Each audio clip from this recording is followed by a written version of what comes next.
Hello YouTubies, I'm Grant, this is the garage, this is Granty's garage, and in this video I'm going to show you how to avoid the dreaded Porsche tax. All of the things we'll be covering in this video are relevant to the 986. The concepts and the ideas are not exclusive to it. Some of them will be relevant to the 996. There will be similar examples when you look across the other, particularly the Boxster models. If you own a 986 or a Porsche, generally, then there is probably a chance you've heard of the Porsche tax. Now, in the UK, as it stands, we've just hit April 2026. I'm mentioning that because that's the time some of these prices are going to be what they are.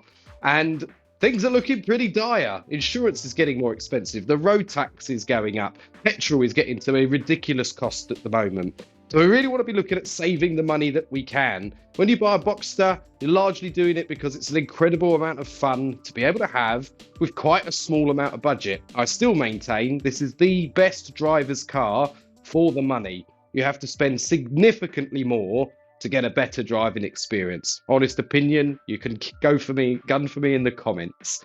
In this video, we're going to show you 5 things that are, in most practices and in most cases, actually things that will need addressing on your car at some point, as these things are approaching the ages that they are and that we see commonly in the groups. And what I've done is I have explained and shown where you can get the different parts from, what you can pay for them, and in each case I've also rang Porsche directly and asked them for their price, and some of them are honestly ridiculous. I'm talking 7 to 10 times more for the exact same part.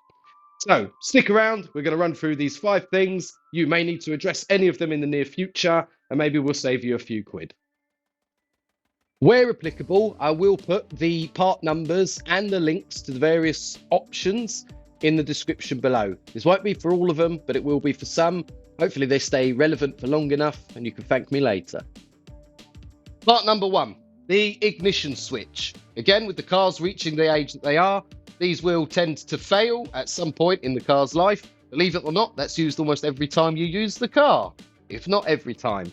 Now, the part behind there is the bit that we care about, and I'll put the numbers for the parts below. Technically, it has been superseded, but there are parts available. I, in this case, went and had a look at Design 911, who are a Porsche parts supplier and OEM matching brand, and you're looking at in the region of 33 odd pounds for that piece there as of April 2026. I also rang Porsche and found out what they would charge for one of those, and I was told they would not sell it on their own, but they will sell you a full assembly that is £214. Now, the thing with this is a VW group car for the time that it was built. Porsche was part of VW at the time, and they are sharing certain parts. The assembly behind this is similar to cars like the Audi A3 and the platform that was built on, like the Golf and such. And from VW or other suppliers of VW parts with the same part number, you're looking at between 9 and 12 quid. So there you go, an enormous saving. If you go to Porsche directly, they're going to sell it you as that assembly. You want just a bit to be able to fix it, which when you're spending what you are to buy one of these cars makes a lot more sense. Using that part number and possibly even the link below, you could get it for a damn sight cheaper. So there's over £200 or approximately £200 saved between getting the same part from the same group without talking to Porsche directly. That's part number 1. Now, I tried deliberately to select parts in this video that were smaller, maybe less significant, and ultimately wouldn't be that expensive, but you'll see shortly, some of them were more expensive than even I thought. I am intending to do more of these videos and work the way up to the components that are larger, more expensive, but possibly bigger savings. So consider subscribing to the channel for when that video comes up, and our playlist on how-to DIYs for this car. Give the video a thumbs up. I'm trying to save you guys some money and keep as many of these going as we can. Another part that is potentially going to fail at some point in the car's life, that's used every single time you get in and out of it, will be parts of the door lock mechanism, particularly talking about things like the micro switches here. Now, the part numbers I will put below again, because quite frankly, I can't memorize these to then say them on camera. Or maybe we could put them on the screen. Now, the Porsche 986 actually shares this same mechanism with cars like the Audi TT. When speaking to Porsche, it was actually very difficult to use the part number to find the right item for what has now superseded it. But when we got there, I got quoted over £200. If the micro switch in this goes, it can do things like affect the windows dropping when you open the door. It can affect things like the alarm because the car doesn't think that the car is locked, and as well as a few other issues that you might have, like certain lights not turning off and things like that. So you may need to replace one of these at some point, but £200 for ultimately what normally fails is the very small micro switch in it is very, very expensive. But you'll be pleased to know that with this sharing again across other Audi VW platforms like the TT, you can buy a piece directly from Volkswagen that is the right piece that you need for about 60 quid. And that's brand new. You can also look at aftermarket options. And again, if possible, I'll put links below that are more around the £20 mark. There's also secondhand that you could look at as well. So potentially there, another couple of £100 saved. Problem solved. Part number 3 might be the most shocking for the price difference. And we've upped our ante here at Granty's Garage with our production values because we actually have props. This is a MAF sensor, or a mass airflow sensor. This is not actually the one for this car. This is for my project car, but I'm not pulling out my actual MAF sensor for the sake of this. There is a video up here if you want a video on how to remove it and clean it.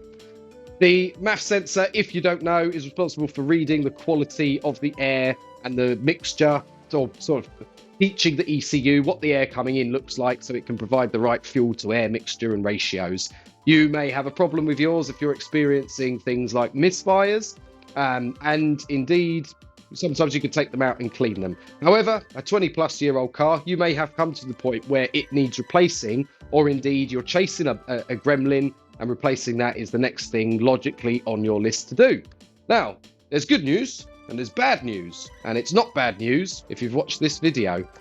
If you were to speak to Porsche and ask them to get you a MAF sensor, they will give you a quote of £699. The worst part about this is they don't even make that part. They give it their own unique part number, but the part is made by Bosch.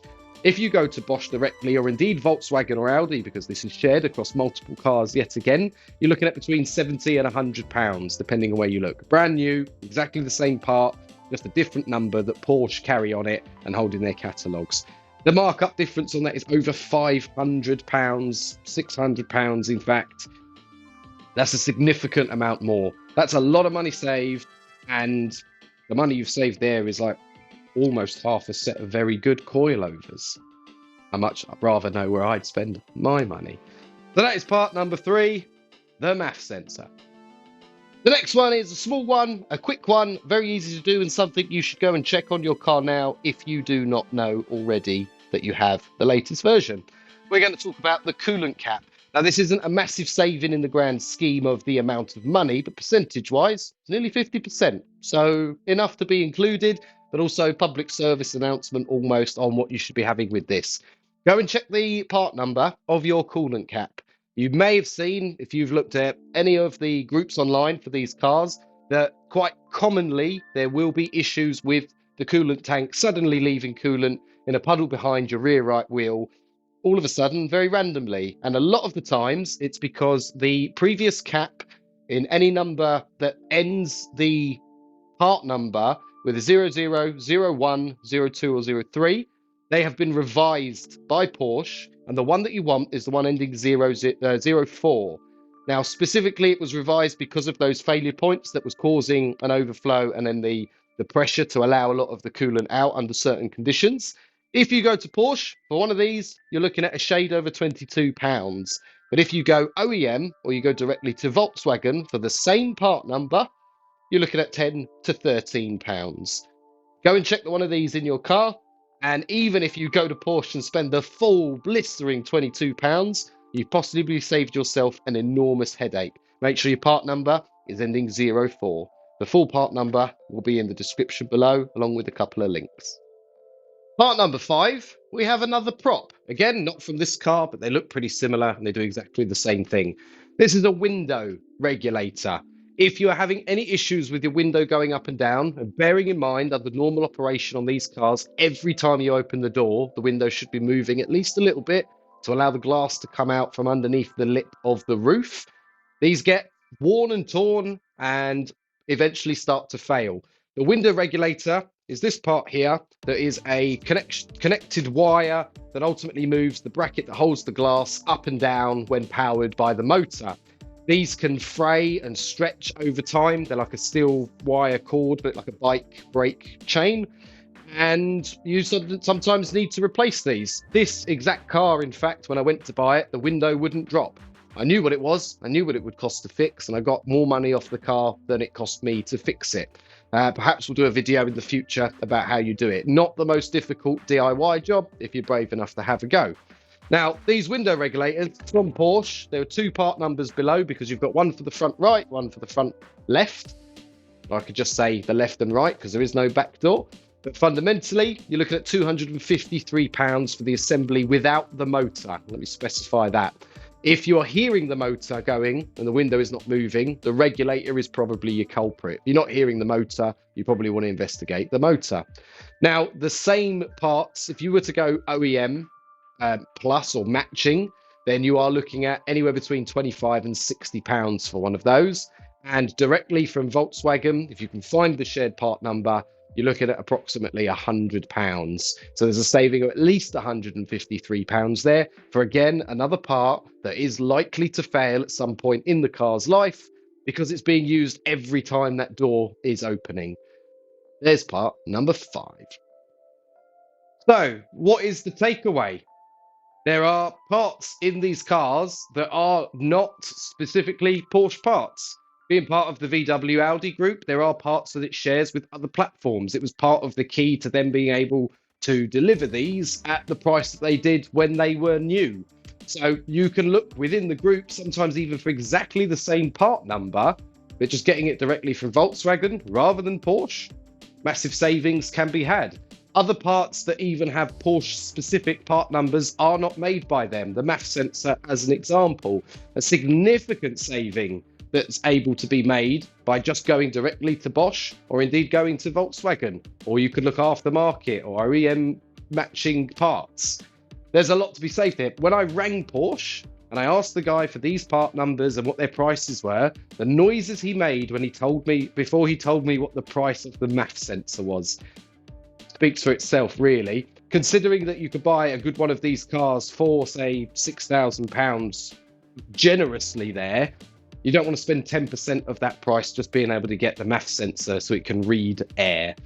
So, even across just 5 parts there, we've got nearly £1,000 worth of saving, and in all cases there, they are not consumable, but they are wearable parts. You may need to be replacing them in your life, the life cycle of the vehicle, or in your ownership. And the chances are, if you're watching this and you've got one of these and you've had it for any length of time, you've already done one of those. If you have replaced any of those parts that I've mentioned, just drop in the comment below which part it was and give us an idea what you paid for it. And if you've got an idea of when as well, because we can then measure what was the difference in the prices over time. As I said, all the prices I've mentioned today in this video are accurate as to April 2026, which is the time of really expensive petrol and everything else. Road tax has gone up in our country this year, which is delightful. Thankfully, these are old enough they hit the band K cap, but still more than it was. The roads certainly aren't getting any better. I do intend to be doing more of these videos. They take a little bit more time to research than some of the others, so I have to put them all together, make sure there's enough that's worth sharing. So if you enjoyed this video, subscribe to the channel. There will be more of these, and we've got a full playlist that we are expanding on ever more for how to DIY and look after these fantastic cars, because frankly, the rate of the cost of labour doesn't always warrant the job that needs to be done, and indeed balance up against the value of the car in the same way. So subscribe to the channel for more of those videos. If this was helpful, please give it a thumbs up. If you're going to now be ordering any of the parts that are from the links below or from a different supplier, now you know there is other options to use that are cheaper, please consider dropping a comment down below as well, just to help with the algorithm engagement for this video. I hope you enjoyed it. I hope that was useful. There's more of these to come, hopefully more savings. I'll see you in the next one.